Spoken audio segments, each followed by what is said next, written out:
La nuit où Nora apprit sa grossesse, toute la famille était folle de joie. Après 8 ans d'attente, de prières et de larmes, Dieu leur accordait enfin ce miracle tant espéré. C'était sa première grossesse, et le bonheur dans leur maison était sans égal. Tous l'embrassaient, John ne cessait de sourire, son cœur débordait d'espoir et de gratitude. Plus tard, allongée, Nora posa ses mains sur son ventre et murmura « Merci mon Dieu ». Ressentant une paix profonde, elle s'endormit doucement, mais son sommeil ne resta pas paisible longtemps. Dans son rêve, elle se retrouva sur le sol froid des toilettes. Ses jambes écartées, elle vit quelqu'un agenouillé entre elles. Quand sa vision s'éclaircit, elle se figea de stupeur. C'était sa belle-mère, Agatha. Le visage d'Agatha, calme mais déterminé, plongeait ses mains dans le corps de Nora, vers son utérus. Nora hurla de douleur, larmes aux yeux, suppliant Agatha d'arrêter. Mais Agatha sortait des bébés de son ventre, les jetant dans les toilettes. Le bruit de la chasse résonnait, la remplissant d'effroi. « Non, arrête !» cria Nora dans son rêve. Mais Agatha continuait. La douleur était atroce et Nora criait plus fort, se débattant. Soudain, elle s'éveilla en sursaut, tremblante, le cœur battant. « Ce n'était qu'un rêve », murmura-t-elle, la voix tremblante. Mais en baissant les yeux, elle se figea d'horreur. Ses draps étaient trempés de sang. « Non, non, non !» cria-t-elle en se tenant le ventre. « Mon Dieu, faites que ce ne soit pas réel, je vous en prie !» Ces cris réveillèrent John qui accourut à ses côtés. La vue du sang le fit pâlir. Sans attendre, il la prit dans ses bras et fila à l'hôpital. Mais c'était trop tard. Les médecins annoncèrent la terrible nouvelle. Elle avait fait une fausse couche. Le monde de Nora s'écroula. Elle et John ont pleuré ensemble à l'hôpital, leurs rêves brisés après tant d'attentes. Le lendemain, encore en deuil, Nora fit un sac et décida de voir sa mère. Elle avait besoin de réconfort, quelqu'un qui comprendrait sa douleur. En entrant chez son père, elle croisa sa belle-mère, Agatha, dans le couloir. Un instant, elle figea, hésitant entre lui parler ou passer. Le rêve n'était-il qu'un cauchemar? Ou Agatha y était-elle pour quelque chose? Avant que Nora ne décide, Agatha l'enlaça chaleureusement. « Mon enfant, bienvenue », dit-elle avec tendresse. Nora se raidit, le visage froid et peu accueillant. « Merci », marmonna-t-elle en reculant vite. Agatha l'examina d'un air inquiet. « Ça va? Tu n'as pas l'air heureuse. Tu sembles fatiguée ?»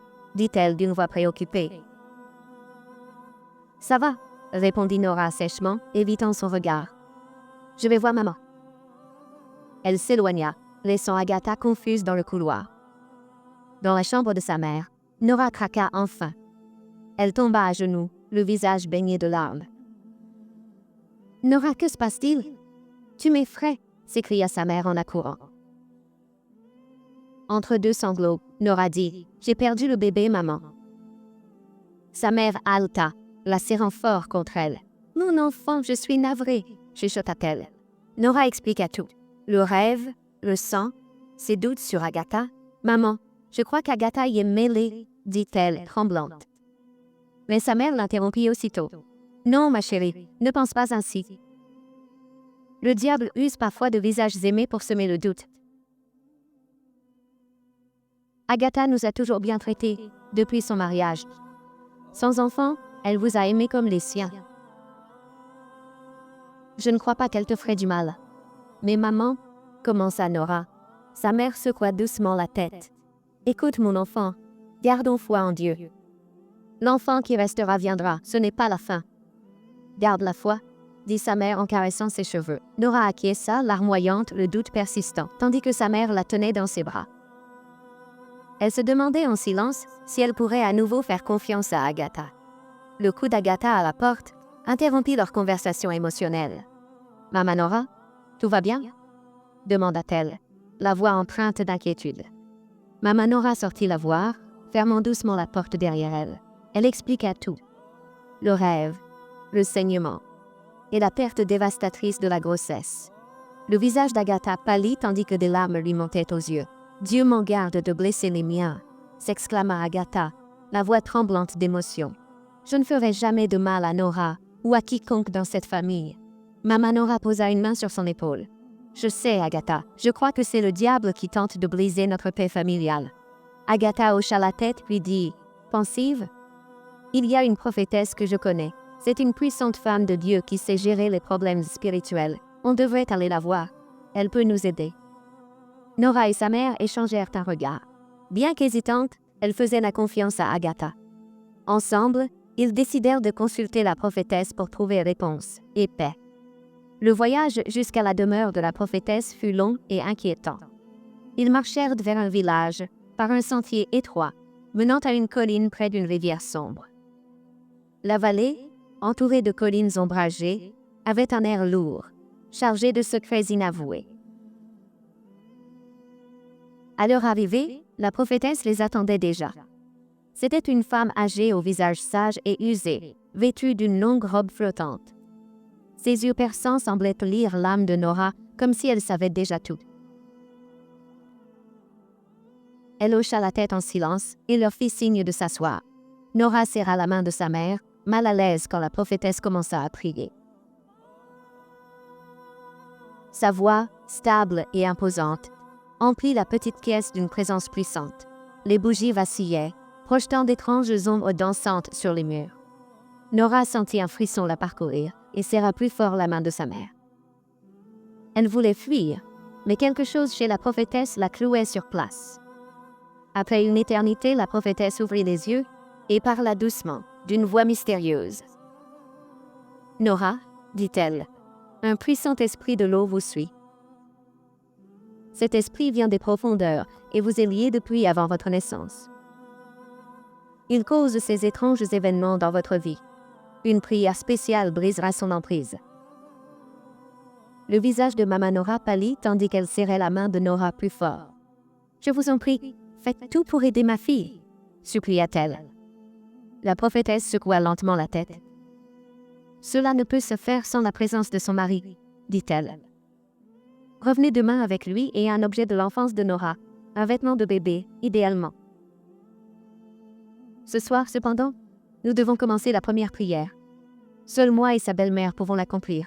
Nora restera ici avec nous.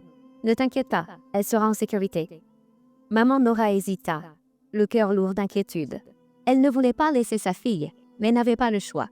Elle prit la main de Nora et chuchota « Sois courageuse, ma chérie. Je reviendrai demain matin avec John. Aie confiance en Dieu et en ses femmes pour t'aider. » Au départ de sa mère, Nora sentit la peur nouer son ventre. Elle s'assit, calme, pendant que la prophétesse se préparait. Elle alluma des bougies, aspergea d'eau en murmurant des prières. Les ombres vacillantes rendirent la pièce mystérieuse et inquiétante. Agatha resta près de Nora, la réconfortant doucement. « N'aie pas peur, mon enfant. Nous sommes là pour t'aider. » Mais, la nuit avançant, Nora sentait l'approche de l'extraordinaire.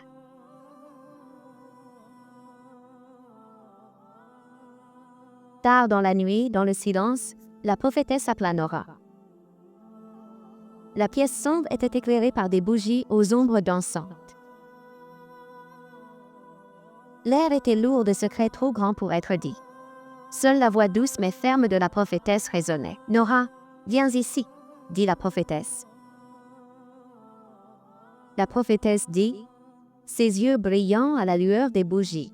Elle tendit à Nora un long tissu blanc. « Attache-le autour de ta poitrine et sur ta tête. » Nora tenait le tissu, tremblante, sentant sa fraîcheur sur sa peau. Le cœur battant, elle l'attacha, puissant, emplissèrent la pièce d'énergie. Nora ferma les yeux, sa peur grandissant à chaque seconde. 1 heure après, la prophétesse sortit une grosse corde.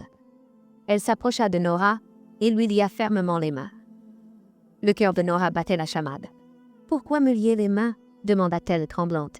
« Sois forte, mon enfant, » dit la prophétesse. « Calme, mais ferme. C'est la seule façon de chasser les esprits. » La prophétesse sortit 3 grands bâtons et les leva haut. Avec un craquement sonore, le premier coup atterrit sur le dos de Nora. Nora gémit de douleur, les larmes lui montant aux yeux. « Pourquoi faites-vous ça ?» s'écria-t-elle. « Sois forte, répéta la prophétesse. Cette douleur te libérera, c'est le seul moyen de briser l'emprise des esprits. Les coups continuaient, chacun plus vif et plus lourd. Nora sanglotait, le visage ruisselant de larmes, mais ne résistait pas. Elle ferma fort les yeux, priant que ce soit la fin de sa souffrance. À chaque coup, elle murmurait « Mon Dieu, faites que ce soit le dernier ». Au matin, Agnès et Jean arrivèrent avec tout le nécessaire demandé. Visage pâle, ses yeux emplis de douleur. Il courut vers elle et la serra fort dans ses bras. « Qui t'a fait ça ?» demanda-t-il, la voix tremblante de colère et de chagrin. Il baissa les yeux et vit les marques rouges et gonflées sur son dos et ses bras. Des larmes aux yeux, il la serra contre lui. Nora prit une profonde inspiration, sa voix à peine audible. « C'est fini maintenant » dit-elle pour le rassurer. La prophétesse entra, portant une petite perle de taille. Elle la donna à Nora. « Porte-la toujours à la taille, sans jamais l'enlever. Avec ça, aucune sorcellerie ne pourra plus te nuire.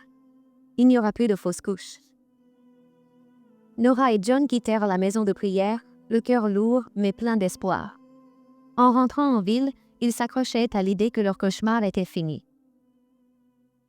Mais au fond, quelque chose clochait. Tard le soir, John veillait Nora, pressant une serviette chaude sur son dos meurtri. Seul leur souffle et le chuintement de l'eau chaude brisèrent le silence. « Chérie, » murmura John, rompant le calme. « Tu crois vraiment que cette prophétesse est authentique ?» Nora grimaça quand la serviette toucha un point sensible. « Oui, John, elle est bien réelle. Ma belle-mère m'y a emmené, et après ça, j'ai conçu pour la première fois. Je ne voulais pas te le dire avant, j'étais désespérée et cherchais des réponses. » John s'arrêta, les sourcils froncés. « Quelque chose cloche dans cet endroit. Je ne saurais l'expliquer, mais ça me met mal à l'aise. » Nora ne répondit pas tout de suite. Elle fixa le mur, revivant les événements de la veille. Les coups, les prières, l'étrange énergie, tout semblait irréel. Mais l'était-ce vraiment? Le temps passait, et le doute s'insinuait dans son cœur. Le cauchemar était-il vraiment fini, ou ne faisait-il que commencer? 2 mois après sa fausse couche, Nora se découvrit enceinte. La joie était indescriptible. Elle courut l'annoncer à John, les larmes aux yeux. « Tu vois, la prophétesse est réelle, » dit-elle d'une voix émue. « Ses prières marchent, son Église grandit grâce à son œuvre divine. » John la serra fort, soulagé mais encore prudent. « Continuons à prier. »« Prions. » il murmura, bien qu'une part de lui restât inquiète. La grossesse se déroula sans accroc. Nora rayonnait. Chaque visite médicale confirmait la santé du bébé. Ils préparèrent l'arrivée de leur enfant tant attendu. Tout semblait parfait jusqu'à la 20e semaine de grossesse. Cette nuit-là, Nora s'endormit profondément. Dans son rêve, elle revécut la même scène terrifiante. Elle gisait sur le sol froid des toilettes, jambes écartées. Agatha, sa belle-mère, arrachait les bébés de son ventre. Nora hurlait, suppliant Agatha d'arrêter en vain. Elle se réveilla en sursaut, le cœur battant la chamade. Ses yeux s'habituant à l'obscurité, elle vit ses draps ensanglantés. « Non !» gémit-elle d'une voix brisée. « Pas encore. » John accourut, le visage empreint de panique. Il la porta à l'hôpital, mais le pire était déjà arrivé. Les médecins ont confirmé sa fausse couche. Dès lors, un cycle déchirant s'est installé. Nora tombait enceinte et à 20 semaines perdait le bébé. Ils ont consulté partout, mais tous les médecins disaient pareil. Physiquement, elle n'avait aucun problème. Agatha, sa belle-mère, l'encourageait sans cesse. « Ma chérie, garde la foi et reste près de la prophétesse. C'est une grande femme de Dieu. Tu connais mon histoire. Avant ton père, j'étais stérile depuis 18 ans. Mais la prophétesse Tonnerre a tout changé. En 2 ans, j'ai eu tes demi-sœurs. Accroche-toi à elles, on gagnera cette bataille. » Pendant 2 ans, Nora perdait chaque bébé à 20 semaines. Ces pertes ont brisé son esprit. Devenue l'ombre d'elle-même, une nuit elle craqua. Elle réveilla son mari, le visage en larmes. « John, C'est évident, dit-elle d'une voix tremblante. Dieu ne veut pas qu'on ait d'enfants. J'ai vu tant de femmes chez la prophétesse Tonnerre avec leurs enfants, même mon amie Adora. Je suis peut-être destinée à vivre sans enfants. Mais toi, mon amour, tu ne mérites pas ça. Je ne peux pas t'imposer mon malheur. John secoua la tête, sa voix ferme. Non, Nora, on traversera ça ensemble. Dieu nous bénira avec nos propres enfants. Nora le regarda d'un air suppliant. John, j'ai déjà parlé à Agatha. Tu devrais épouser ma demi-sœur, Terry. Elle nous donnera des enfants. Fais-le pour moi, s'il te plaît. John bondit du lit, incrédule. Dieu nous en garde, s'écria-t-il. Comment peux-tu suggérer ça? S'il te plaît, John. Nora supplia, tenant sa main. C'est la seule solution. C'est ma sœur. On sera une famille unie. Mais John refusa, le cœur lourd. Tard le soir, John réfléchissait seul. Dieu, je sais que tu ne m'abandonneras pas, murmura-t-il. Le moment est venu. Le lendemain, il fit sa valise et dit à Nora, j'ai une réunion d'affaires urgente. Je serai de retour dans 3 jours. Inquiète? Nora acquiesça néanmoins. Bon voyage, mon amour. John roula des heures jusqu'à la vieille maison délabrée de son enfance où reposèrent ses parents. La maison, isolée dans un champ désolé, était entourée de silence et de souvenirs. Il se dénuda et s'agenouilla sur le sol froid. Dieu, montre-moi la source de nos problèmes, pria-t-il, le visage baigné de larmes. Il pleura, jeûna et pria sans relâche pendant 3 jours. La dernière nuit, épuisé, il entendit une voix claire. Ôte la perle maudite et brûle-la à 20 semaines de grossesse. John se redressa, stupéfait. D'abord sceptique, l'ordre s'ancra dans son esprit. De retour, John convainquit Nora de réessayer. Réticente, elle accepta et tomba vite enceinte. Alitée, Nora voyait en secret prophétesse Tonnerre, malgré John. À 20 semaines, Nora fut terrifiée. Cette nuit-là, elle veilla avec John, agrippé à son ventre. « Chérie, restons éveillés ce soir, dit-elle. Je veux voir le démon qui vient prendre mon bébé. » John acquiesça, ayant ses propres plans. Il glissa discrètement un somnifère dans sa boisson. « Bois ça, ma chérie, dit-il. Ça va te détendre. » Nora hésita, mais le but quand même. Peu après, ses yeux se fermèrent et elle s'endormit, ignorant le plan de John. Tard dans la nuit, John retira doucement la perle de taille de Nora endormie. Ses mains tremblaient en tenant le fil fin, conscient de sa nature spéciale. Il entra dans une petite salle de prière, la serra et s'agenouilla. « Seigneur, je ne comprends pas, mais j'ai confiance, » murmura-t-il. Il alluma un feu dans un pot d'argile et y jeta la perle de taille. Pendant que le feu la consumait, John priait fort, en larmes. « Que tout pouvoir qui nous retient captifs cesse ce soir, » cria-t-il. John veilla toute la nuit, fixant sa femme profondément endormie. De l'autre côté de la ville, dans sa petite chambre, Madame Agatha fut réveillée en sursaut par la sonnerie stridente de son téléphone. Elle tâtonna dans le noir et décrocha. « Laisse tout et viens à l'église immédiatement !» cria la voix paniquée au bout du fil. « Que se passe-t-il » demanda Agatha, le cœur battant. « Il y a un problème, viens vite !» Sans hésiter, Agatha saisit son sac et se précipita à l'église de la prophétesse Tonnerre. À son arrivée, elle trouva la prophétesse faisant les 100 pas, le visage pâle et furieux. Des bougies vacillaient, projetant des ombres inquiétantes sur les murs. « Je t'avais prévenu !» cria la prophétesse Tonnerre dès qu'elle vit Agatha. « J'essaie d'invoquer Nora, mais ça ne marche pas. »« Que voulez-vous dire ?» demanda Agatha d'une voix tremblante. « Elle a enlevé la perle de taille !» lâcha la prophétesse. Agatha suffoqua. « C'est impossible, je lui ai fait jurer de ne jamais l'enlever. » Les 2 femmes se fixèrent, la peur serrant leur cœur. La prophétesse frappa la table, sa voix pleine de désespoir. « Sans la perle, je ne peux l'atteindre. Sans sacrifier son bébé avant 6 heures, le sort échouera. »« Je mourrai. Et toi ?» dit-elle en pointant Agatha. « Tu avoueras tout ou tu deviendras folle. » Agatha secoua la tête. Genoux tremblants. « Je t'avais dit de la laisser tranquille. Tu voulais qu'elle soit enceinte pour tes rituels. » Regarde où ça nous a menés maintenant. Pas le moment de blâmer, cria prophétesse Tonnerre. Il faut agir vite, sinon on est fichu. Ils passèrent 1 heure à essayer des sorts, en vain.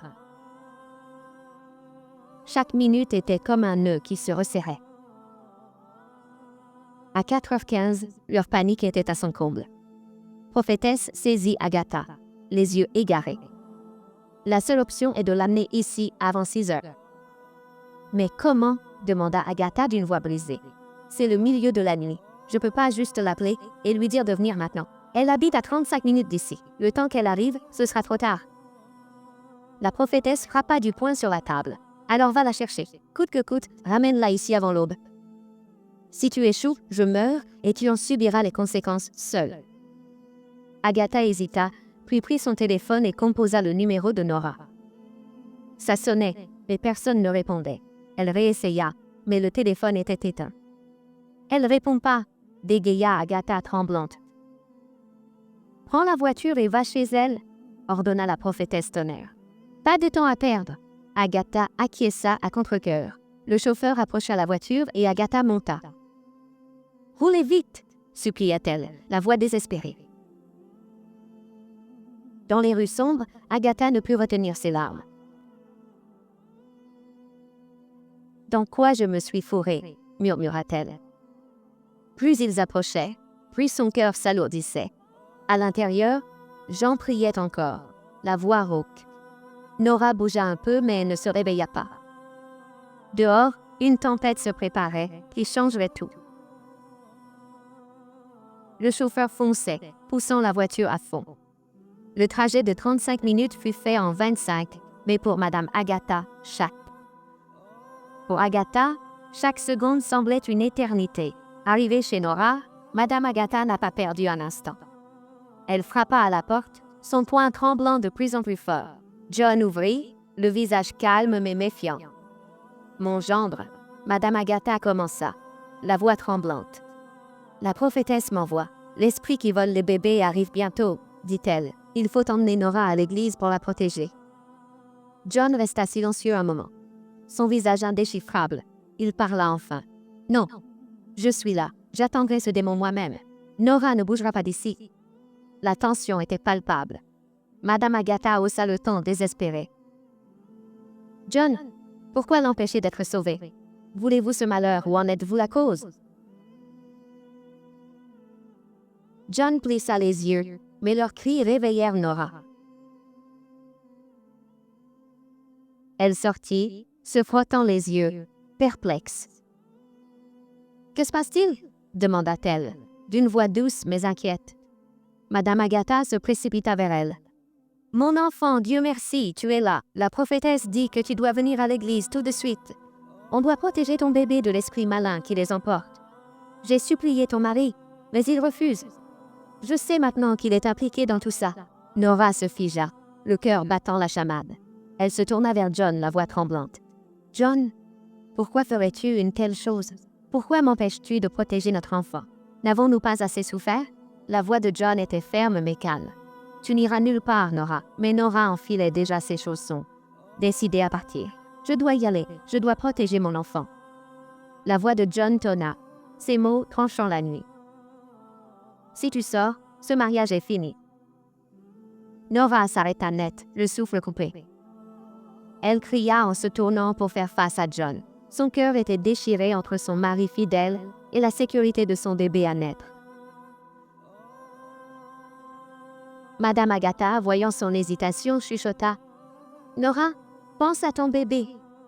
Même si tu dois quitter John, il faut partir. » Nora resta immobile, muette, alors que les secondes passaient. Enfin, elle parla, la voix pleine de chagrin. « Si c'est ce que tu veux, John, qu'il en soit ainsi. Mais je ferai tout pour protéger mon enfant. » Elle marcha vers la voiture, le pas lourd, et monta. Madame Agatha suivit, pressant le chauffeur de démarrer. Mais au moment de partir, Nora cria « Arrêtez la voiture !» Le chauffeur freina et Nora descendit. Elle retourna lentement vers John, le visage baigné de larmes. « Je t'aime, John. Tu m'as soutenu à travers tout. Je ne peux croire que tu nous ferais du mal, à moi ou nos enfants. Je reste, mais s'il arrive quoi que ce soit au bébé, je ne pardonnerai pas. Les yeux de John s'empirent de larmes. Il hocha la tête en silence. Madame Agatha courut après elle. « Nora! Non! Viens avec moi, c'est presque l'heure. » Nora se tourna vers elle. « Grande maman, rentre, je reste ici. » Un frisson parcourut Madame Agatha. « Non, non, non !» cria-t-elle, la voix désespérée. « Tu ne comprends pas. Tu dois venir avec moi. » Son comportement fit hésiter Nora. « Pourquoi tient-elle tant à ma venue ?» Nora pensa, le soupçon grandissant. L'horloge sonna 5 heures. Plus que 15 minutes, Madame Agatha devint frénétique. Tremblante, haletante, elle tomba à genoux. « Je vais tout avouer. » Nora et John, choqués, s'approchèrent. « Avouer quoi ?» demandèrent-ils à l'unisson. Madame Agatha sanglotait, voix à peine audible. « C'était moi, depuis toujours. J'étais jalouse de maman Nora. Elle m'a tout pris, mari, maison, amour. Et maintenant, elle a tout. Sa fille mariée, son fils réussi. Moi, mes fils restent célibataires. J'ai tout perdu. J'étais jalouse d'elle. » Nora suffoqua, main sur la bouche, alors que Agatha poursuivait. « La prophétesse et moi avons pris vos bébés. À chaque grossesse, on les sacrifiait. » John, poing serré, tremblait de rage. « Comment as-tu pu ?» rugit-il. Nora, les larmes ruisselant, murmura. « Pourquoi? Pourquoi m'as-tu fait ça ?» À l'aube, la vérité se répandit rapidement. Les gens s'attroupèrent devant leur maison, horrifiés par la confession de Madame Agatha. Au matin, les anciens bannirent Madame Agatha, lui interdisant de revenir dans l'État à jamais. Des mois après, Nora eut de beaux jumeaux, un garçon et une fille. La joie dans leur foyer était immense. Berçant ses bébés, Nora regarda John.